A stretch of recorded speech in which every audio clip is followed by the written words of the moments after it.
Most people don't die in survival situations because they're cold, hungry, or lost. They die because their mind quits first. People love to talk about survival like it's a checklist: gear, fire, shelter, tarps, knots, tools. Everybody has opinions about what you need out there, but the ones who talk the loudest are the ones who usually have never suffered, at least not outside. The ones that have never been cold for real, never been hungry for real. That's why today I want to talk to you about something that most people forget. Something far more important than a piece of gear in your pack. Something called the rules of three. Now, if you've ever been around survival, even around for like 5 minutes, you've heard the basics. 3 minutes without air, 3 hours without shelter in harsh environments, 3 days without water, 3 weeks without food, and about 3 months without real companionship. Don't get me wrong, those are all correct. Those are all very real. Those matters. Those can kill you. But survival instructors don't talk enough about the one rule that kills people first every time in every environment across the globe, in every situation that has to do with the backcountry rescue or tragedy. The forgotten rule. And I am not talking about the number one rule, don't die, but I'm talking about you can't survive 3 seconds without hope. If your mind breaks, it is over. I've seen people with the best gear in the world, the best skills, and they give up first because their mind quit first. I've seen people with years of training tap on the first or second day because their emotions collapsed. I've seen people with almost no wilderness experience go further than the elite survivalists because their reason was stronger than the cold, stronger than the hunger, and stronger than the fear that they had out there. Hope, your mindset, your purpose, your reason why, it is not a necessary. It is something that you should have. It's not optional, and it's not a bonus. It's a survival tool.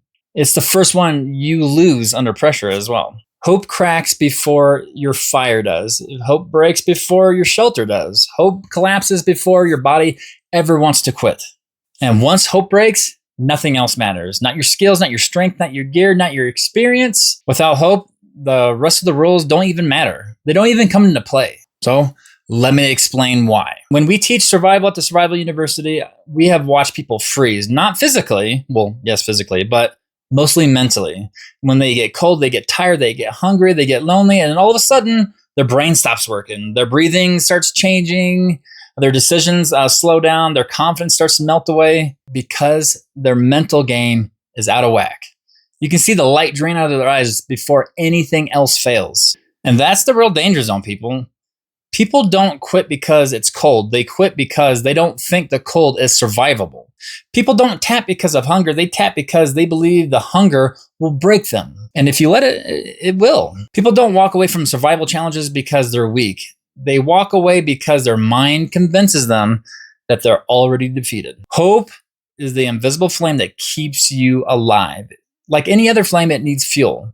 It needs oxygen, and it needs shelter, and it needs tending. But when it's strong, you are unstoppable, unbreakable. And let me say this right here. If you've ever been in a situation in the wilderness or just in life in general where you felt hopeless and you had to fight your way back from the edge, I want to hear that story down in the comments. So drop it below. And while you're down there, if you can, hit that like and subscribe button so that way this message can reach out to anybody else who may need to hear it. So let me give you an example most people overlook. Watch the survival shows. I'm talking about Alone, Naked and Afraid. Look for the contestants who last the longest. It's not always the biggest or the baddest or the strongest or the most skilled, not even the most experienced. It's the ones with something deep inside their chest pulling them forward. They have a reason to fight. They have a reason to push. They have a reason to push through the misery.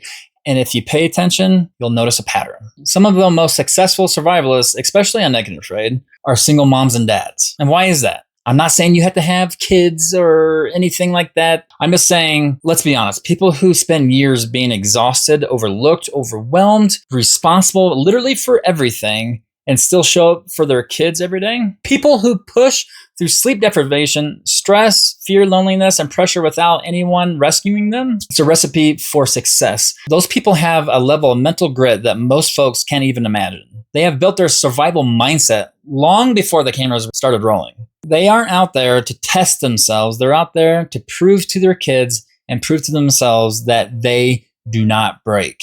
That kind of hope, that kind of purpose, that outlasts hunger, the cold, the loneliness, and the fear. That's why they perform so well. Their why is stronger than their pain. And we all can do this. Hope is the most powerful survival tool there is.